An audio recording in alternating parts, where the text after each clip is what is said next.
Mesdames et messieurs, bonjour et bienvenue dans votre journal de 15 heures au sommaire de l'actualité. Pour les actualités nationales, une rencontre capitale pour l'avenir économique du pays qui s'est déroulée au centre de leadership et de l'entrepreneuriat. Au Nouvel Mondial, le ministère de la Santé du Hamas annonce un nouveau bilan de 27 019 morts. C'était les titres, mesdames et messieurs, les détails de ce journal à présent. Je vous le disais dans les titres, au centre de leadership et de l'entrepreneuriat, connu dans son acronyme CLÉ. Une rencontre s'est déroulée sous l'égide du ministre des Finances et de l'Économie, son Excellence, M. Ilyas Moussa Dawale, en collaboration avec la Banque mondiale. Un événement d'une importance capitale dédié à la présentation d'un mémorandum économique intitulé « Au-delà des ports et des bases, une voie vers la prospérité pour tous ».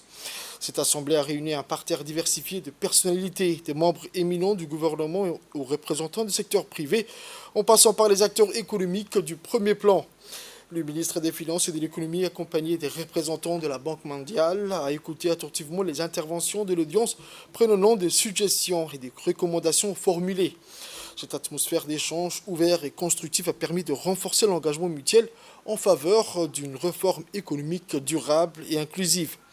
Il convient de souligner que cette rencontre marque un tournant décisif dans les efforts de Djibouti pour promouvoir une économie résiliente et inclusive, mettant en lumière son engagement résolu en faveur de la réforme et du progrès économique.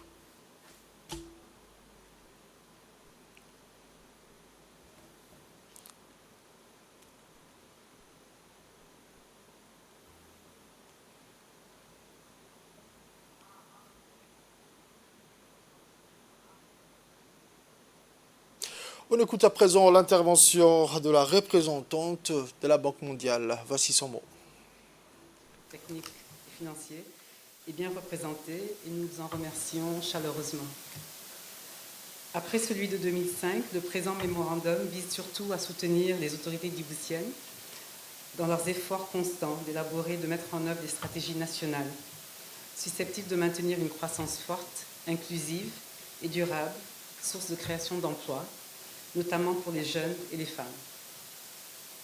À cet effet, le CEM, Country Economic Memorandum, comprend une étude diagnostique des principaux moteurs de la croissance économique et analyse des performances enregistrées par le pays au cours des 2 dernières décennies en matière de développement socio-économique et de création d'emplois.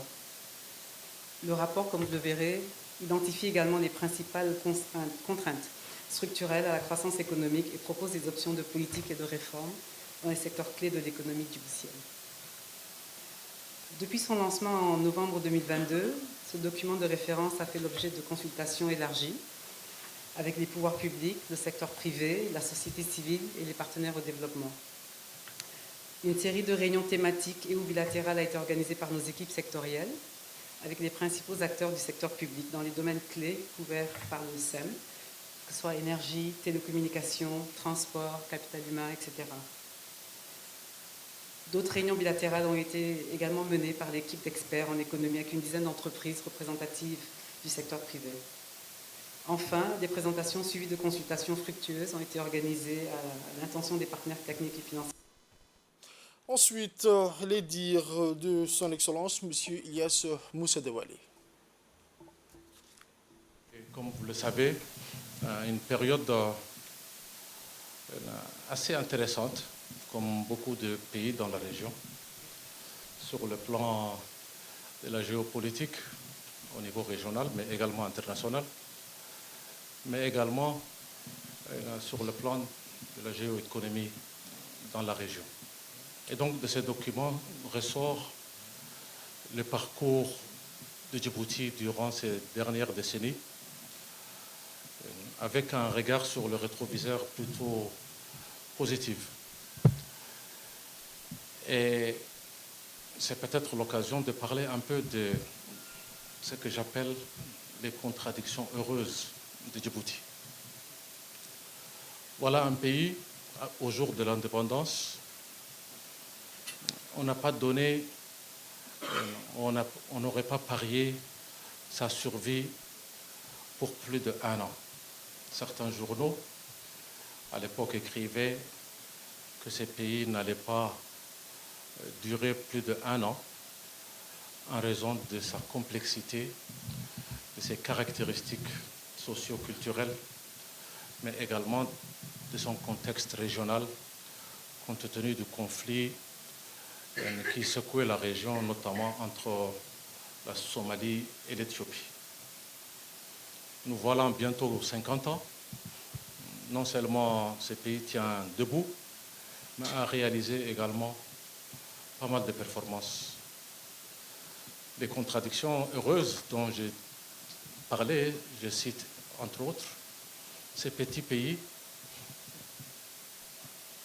à petite économie, avec un budget très limité, mais aux ambitions triple XL, comme je dis. Mais de ces contradictions heureuses, nous avons également nos propres contradictions un peu moins heureuses. Parce que un pays qui reste très vulnérable sur plusieurs plans. La chose que je considère la plus importante à mon regard, c'est la définition de nos propres politiques publiques. Parce qu'on va parler beaucoup de diversification, et cette diversification, elle a besoin d'avoir comme base quelques piliers qui sont essentiels. En quoi les politiques publiques peuvent contribuer à l'accélération du développement et surtout donc d'un développement qui nous permette de réaliser nos aspirations. Et cette aspiration, elle est d'ordre social, elle est d'ordre économique. On sait beaucoup de jeunes, beaucoup de Djiboutiens ont été formés cette dernière décennie. Beaucoup sont en train d'arriver sur le marché. Et donc, on a besoin de créer d'opportunités. Pour créer ces opportunités, il faut que les secteurs à fort potentiel puissent asseoir suffisamment leur contribution sur la base donc, de cette politique publique. Et donc, autre actualité nationale, le ministre de la Santé, le docteur Ahmed Roble Abdillah, a procédé à la signature de la subvention avec le Fonds mondial pour la lutte contre les 3 maladies, le VIH, le paludisme et la tuberculose. Après plus de 11 années d'interruption, durant lesquelles la subvention a été gérée par un organisme tierce, le département de la Santé vient de récupérer le portefeuille de récipiendaire principal du Fonds mondial à l'issue d'un long processus de transition. En tant que récipiendaire principal, ce financement direct du Fonds mondial permet au ministère de la Santé de faire face efficacement aux nouveaux défis de la lutte nationale contre les 3 maladies. Il est noté la présence de l'ambassadeur du Japon, du représentant de l'AFD, du secrétaire général de la Santé, M. Mohamed Ali Mohamed, du président du CCMI, M. Ahmed Saad, de la représentante du Fonds mondial, la représentante du PNUD ainsi que plusieurs hauts cadres du ministère de la Santé.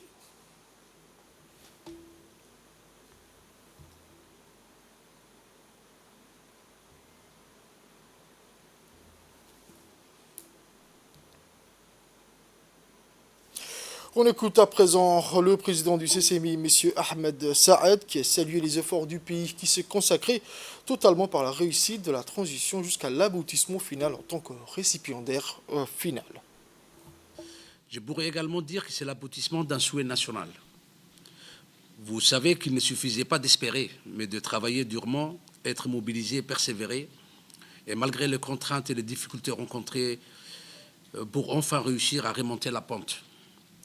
Ce processus a duré une dizaine d'années durant lesquelles nous avons réussi à gravir les étapes une par une, en passant par les différentes demandes de financement avec toutes les directives et exigences édictées par le Fonds mondial. Comme vous le savez, le CCMI de Djibouti a été mis en place en 2011 et a été amené à exercer son mandat avec beaucoup de difficultés et de contraintes inhérentes à des conditions particulières suite aux événements auxquels notre pays a été confronté. Cette situation avait occasionné la perte de nombreux acquis et l'affaissement de nombreux indicateurs, notamment sur la prise en charge et la prévention. Aussi, sans entrer dans le détail des étapes douloureuses et péripéties traversées, la finalité a été de relever la tête, de se mettre au travail et de réussir à obtenir successivement toutes les subventions allouées et ce au seul bénéfice de malades de trois pandémies.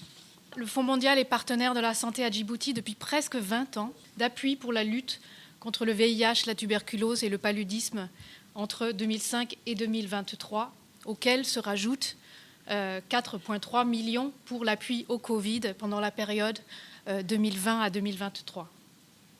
On a vu les chiffres, on sait les progrès considérables accomplis à Djibouti pendant cette période, et je ne reciterai pas les chiffres qui ont été présentés. Ces succès sont en particulier le fruit des efforts constants et l'engagement sans faille des 3 programmes nationaux de lutte contre le sida, la tuberculose et le paludisme, d'un leadership fort du ministère de la Santé et du CCMI. On ne peut pas manquer non plus de mentionner le rôle crucial des acteurs et partenaires communautaires dans cette lutte, qui œuvrent chaque jour dans ces programmes pour le dépistage des personnes vulnérables au VIH, le suivi, l'accompagnement routinier des patients VIH et tuberculose, qui distribuent les moustiquaires et sensibilisent les communautés dans la prévention contre le paludisme. Et pour sa part, le ministre de la Santé, le Dr Ahmed Roble Abdilé, a rappelé que ce résultat était le fruit d'un travail de longue haleine et des efforts conjugués de l'ensemble du gouvernement pour parvenir à ce but. On écoute ses propos. Cette cérémonie qui marque le renouvellement de la subvention du Fonds mondial aux 3 maladies prioritaires. Mais également cette cérémonie qui marque le fait que depuis maintenant 11 ans d'absence, le ministère de la Santé redevient le récipiendaire principal. C'est un plaisir pour moi, c'est une fierté pour moi, mais cette cérémonie est également le fruit du travail acharné, de l'abnégation, du professionnalisme, du dévouement de tous ceux qui sont autour de cette table. Et en premier lieu, les cadres d'abord du ministère de la Santé. L'OGPP, la DPSP, les cadres des 3 maladies prioritaires, les professionnels de santé, les médecins, les paramédicaux, tous ceux qui travaillent sur le terrain, mais également le CCMI et son président, nos partenaires, en premier lieu le Fonds mondial et le PNUD, mais également tous nos autres partenaires, qu'ils soient bilatéraux ou multilatéraux. Cette nouvelle round de subventions n'est pas seulement un soutien financier, mais c'est aussi un engagement de nous tous, un engagement de tous les professionnels à relever les défis, à améliorer les prestations et surtout à lutter contre les 3 maladies prioritaires que sont la tuberculose, le paludisme et le VIH-Sida. Ensuite, la semaine de la solidarité 2024, organisée par le ministère des Affaires sociales et des Solidarités, a été lancée ce lundi 29 janvier au Palais du Peuple par le chef de l'État, son Excellence M. Ismaël Omar Guelleh, en présence de la Première Dame et présidente de l'UNFD, Mme Kadra Mohamed Haïd. Événement célébré chaque année à Djibouti, la Semaine nationale souscrit à l'objectif de présenter au public les programmes et les projets de développement social initiés dans notre pays d'une année à l'autre. Son mérite préalable est donc d'offrir à l'opinion nationale la perspective d'évaluer la portée des actions entreprises. Retour en bref sur les faits marquants de la cérémonie de lancement et des autres activités qui ont suivi et qui se sont déroulées dans la capitale. Dans une déclaration faite à la tribune de cet événement, le numéro 1 djiboutien a tout d'abord défini la notion de solidarité et son corollaire le plus immédiat, la pauvreté, comme une problématique transversale dont la résolution requiert la collaboration permanente de plusieurs départements. Face à la question multidimensionnelle de la pauvreté, nous avons dû innover, collaborer, intensifier nos efforts pour l'éradiquer ou du moins l'atténuer, a déclaré en substance le président Ismaël Omar Guelleh. La ministre des Affaires sociales et des Solidarités, Mme Moulouf Ismaël Abdou, est également intervenue en rappelant que plus qu'un événement, la Semaine nationale de la solidarité est une étape clé de la vie du ministère des Affaires sociales et des Solidarités, empreinte d'une profonde introspection et de par la réflexion et les questionnements qu'elle suscite sur nos approches, nos moyens et nos limites afin d'évaluer les avancées majeures réalisées en matière de protection sociale et de mesurer le chemin qui reste à parcourir. Au lendemain matin du lancement de la CNS 2024, le Centre Clé a abrité une cérémonie de coordination rassemblant plusieurs ministres impliqués directement dans les domaines clés du capital humain. L'objectif principal était de discuter des conclusions et des recommandations du rapport sur le capital humain. Dans la continuité de la célébration de cette même semaine, orchestrée et pilotée par le MAS, une importante réunion avec la Banque mondiale autour de la revue du capital humain s'est déroulée dans la journée du 31 janvier au Centre Clé, rassemblant plusieurs ministres impliqués directement dans les domaines clés du capital humain. Il est à noter que cette rencontre a eu lieu alors que le MAS a donné le coup d'envoi de la Semaine nationale de la solidarité 2024 lors d'une importante cérémonie haute aux couleurs placée sous le haut patronage du président de la République, son Excellence, M. Ismaël Omar Guelleh. Durant une même journée, une délégation de la Banque mondiale a effectué une visite d'information au sein du guichet social, entouré des équipes techniques du ministère des Affaires sociales et des Solidarités. Cette rencontre stratégique a permis d'approfondir la compréhension mutuelle entre le ministère et ses partenaires au développement. Des explications détaillées ont été fournies à cette délégation sur le fonctionnement de ce même guichet en tant que véritable maison sociale où les équipes ont mis en lumière l'importance de l'adhésion des bénéficiaires aux programmes sociaux. Un point central de la présentation a été consacré à l'outil technique majeur qu'est le registre social, soulignant son rôle dans la rationalisation des aides sociales. Le guichet social couvrant plusieurs quartiers a un impact significatif sur les bénéficiaires, notamment les ménages vulnérables. Il représente ainsi une porte d'entrée stratégique pour les populations les plus fragiles. Une éducation pertinente des aides sociales en fonction des besoins individuels de chacun. Cet événement se déroule et pour conclure, les activités de la Semaine nationale de la solidarité 2024, l'UNFD, l'Union nationale des femmes djiboutiennes, en étroite collaboration avec le MAS, a organisé jeudi au sein de son siège une importante cérémonie de promotion des activités d'autonomisation et du développement communautaire. Un événement qui s'est déroulé sous le thème « La vraie solidarité, ce n'est pas d'assister mais de rendre autonome ». L'activité de cette même journée a démontré la politique sociale du président de la République exécutée par le MAS qui vise une graduation économique des ménages vulnérables pour une autonomisation et ainsi une sorte de pauvreté et une sortie de pauvreté. L'accent a été mis sur la collaboration de l'UNFD pour la vulgarisation et les sensibilisations des communautés sur le projet d'action entrepris à leur égard. Cette cérémonie a vu la remise des certificats et des kits de démarrage des activités génératrices de revenus aux lauréats et aux jeunes filles formées. Ensuite, toujours dans les actualités nationales, c'est sous l'égide de la ministre de la Jeunesse et de la Culture, son Excellence le Dr Hibo Moumine, à Sowe, que ce mercredi, dans la matinée à Bawadimol, le Bawadimol a abrité une boutique éphémère qui a permis à 4 jeunes stylistes et designers djiboutiennes d'effectuer une exposition en vente de leur dernière collection, et ceci dans le cadre du mois de l'artiste et des langues maternelles. L'événement a regroupé sur place, outre la ministre et des autres personnalités, parmi lesquelles figuraient les parlementaires djiboutiennes, la maire adjointe, la représentante du PNUD, Mme Emma, plusieurs OCA du MJC et autres distingués invités. Les stands d'exposition des produits Made in Djibouti ont attiré l'attention d'appréciation de plus d'un devant cet étalage de tissus et d'accessoires dont le style et la conception n'avaient rien à envier de modes couturières présentées dans les parades continentales, voire internationales.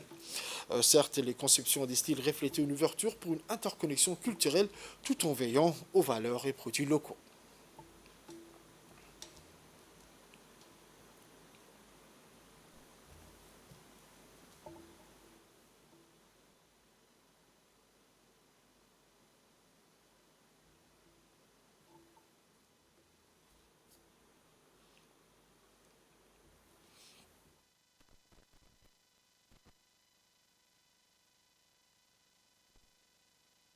Je voudrais remercier la ministre de l'invitation. C'est pour moi un très grand plaisir et j'avoue que je suis subjuguée par les talents de ces jeunes dames.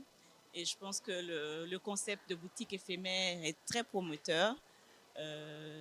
J'encourage vraiment toutes ces jeunes qui ont de très très grands talents parce qu'il y a de la création, il y a de l'innovation et elles se font plaisir, mais elles font plaisir aussi à nous, les clientes, hein, parce qu'à la fin de la journée, je suis aussi une cliente. Donc, je pense que c'est vraiment des choses à promouvoir, des initiatives à promouvoir pour développer la filière de l'industrie créative à Djibouti. Ça contribue au développement du pays, ça contribue à donner de l'emploi, ça contribue à donner des revenus pour ces femmes. Donc, je ne peux qu'encourager en tant que partenaire au développement ce type d'initiative et qu'on puisse avoir davantage d'options et d'opportunités pour ces jeunes dames très talentueuses, mais j'imagine aussi qu'il y a bien d'autres personnes, des jeunes hommes aussi talentueux. En tout cas, on reviendra faire du shopping. Voici à présent la réaction de la ministre de la Jeunesse et de la Culture, le docteur Hibo Moumine Assoué. Voici ses dires. Plaisir de venir encourager aujourd'hui nos 4 artistes étoiles, stylistes et designers. Ce sont des jeunes artistes qui ont relevé le défi de créer eux-mêmes leur propre marque de vêtements et qui aujourd'hui ont réussi. Donc on peut dire que Djibouti vraiment est riche de ce talent, de ce jeune talent, qui produisent, qui emploient et qui permettent à ce qu'on puisse s'exporter à l'extérieur, que ce soit régional ou international. Donc vraiment, c'est un grand plaisir à chaque fois de venir les encourager. Elles sont parties à l'aventure et aujourd'hui, vraiment, elles ont atteint, on peut dire, un succès mémorable et c'est une fierté pour Djibouti. Donc je tiens ici à chaque fois à dire, ce sont les artistes, ce sont les artisans qui vont faire le développement de ce qu'on appelle l'industrie culturelle et créative. Et le ministère qui est en charge de la culture va travailler avec la jeunesse pour pouvoir installer cet écosystème favorable. Et ces jeunes vont pouvoir exporter leurs griffes de vêtements. Elles vont pouvoir employer, mais elles vont pouvoir aussi un peu vendre notre pays à l'extérieur. Donc je tiens à remercier le président de la République qui est tout le temps à nos côtés pour que la culture, pour que ce soit la jeunesse, que la jeunesse soit la locomotive de la culture. Et donc je dis bonne route et beaucoup de succès. Voici à présent une réaction recueillie auprès de ces participants. Je m'appelle Mahado Ayane Mohamed Jama, styliste créatrice, fondatrice de la marque Hide Yellow, une marque conçue à Djibouti. Et en ce moment, aujourd'hui, on célèbre la journée de l'artiste. Et d'ailleurs, je félicite au ministère et je félicite à notre gouvernement de mettre en valeur les artistes et les artisans, dans les artisans du pays. Et dans ces contextes-là, on fait une exposition vente au mall où on présente nos dernières collections et où on présente aussi toutes notre créativité avec mes autres collaboratrices, avec mes autres collègues, elles aussi stylistes. Et je félicite au ministère de nous avoir donné cette opportunité, de nous avoir tous réunis. Comme on dit, l'union fait la force. J'invite à tous les Djiboutiens à venir voir dans nos stands et de soutenir le Made in Djibouti. Toujours dans l'actualité nationale, la ministre, son Excellence Mme Mariam Hamadou Ali, ministre de l'économie numérique et de l'innovation, a pris part à la 3e assemblée générale du DCO qui s'est tenue le 31 janvier à Bahreïn, accompagnée de son Excellence l'ambassadeur d'Aïdine Bamahrama et du conseiller juridique de la ministre, M. Mohamed Yassine. Durant son intervention, la ministre a renouvelé l'engagement de Djibouti à collaborer en étroite collaboration avec les États membres, notamment pour le passeport Start-up, un projet ambitieux dont Djibouti assurera le leadership, conduira les discussions pour établir le cadre favorable pour la libre circulation et l'expansion des start-up des États membres de la DCO. La ministre a informé que Djibouti poursuit ses réformes, dont actuellement l'élaboration du Start-up Act Djibouti, parrainé par le président de la République, son Excellence M. Soumaïla Marguerite. Enfin, en marge de l'Assemblée générale, la ministre Madame Mariam Hamadou et le ministre, son Excellence, le ministre Monsieur l'ingénieur Abdallah bin Amr al-Sawaha, ministre des Communications et des Technologies de l'Information et président du conseil d'administration de l'autorité gouvernementale pour la numérisation du Royaume d'Arabie Saoudite, se sont entretenus et ont signé un accord de partenariat pour renforcer la coopération digitale entre les deux États. Ensuite, le directeur général de la radio-télévision de Djibouti, M. Aden Abdi Jama, a présidé une cérémonie dédiée à la commémoration du 14e anniversaire de la fondation de la radio et chaîne coranique de la RTD. Des hauts cadres de la RTD ont participé à cet événement qui s'est déroulé en conjonction avec l'hommage au premier gagnant du concours culturel, en plus du responsable de cette même chaîne coranique qui a été créée à l'initiative du président de la République, son Excellence El Hadj Ismaïl Omar Guelleh. La mission de cette chaîne est de connecter les musulmans au Coran en consolidant les valeurs et les concepts islamiques.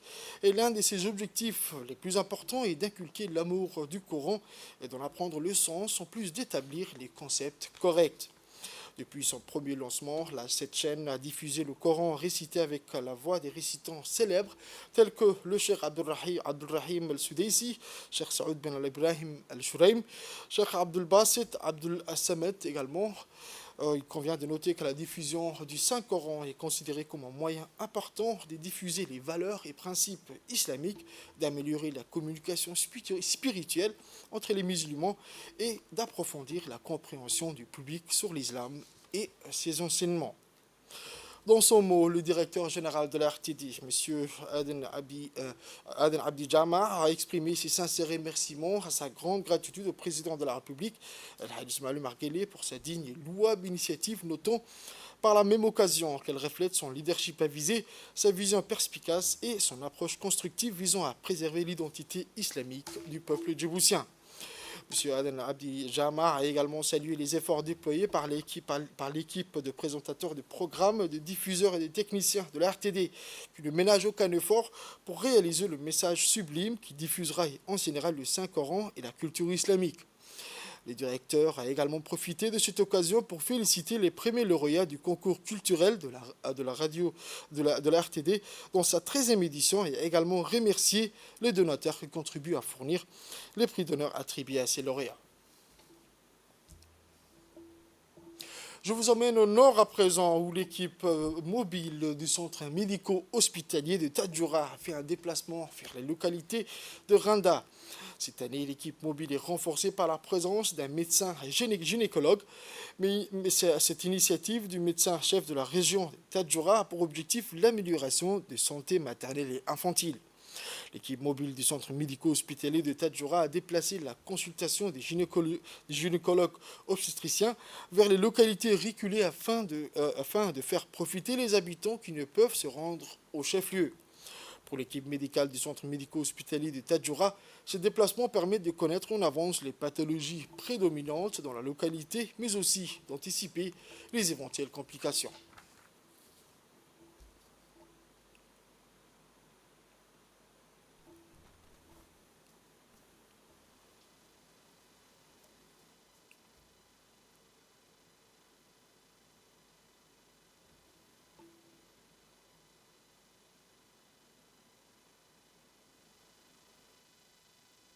Déplacer les médecins gynécologues pour que les femmes enceintes de toutes les localités de Randa puissent bénéficier de la consultation gynéco.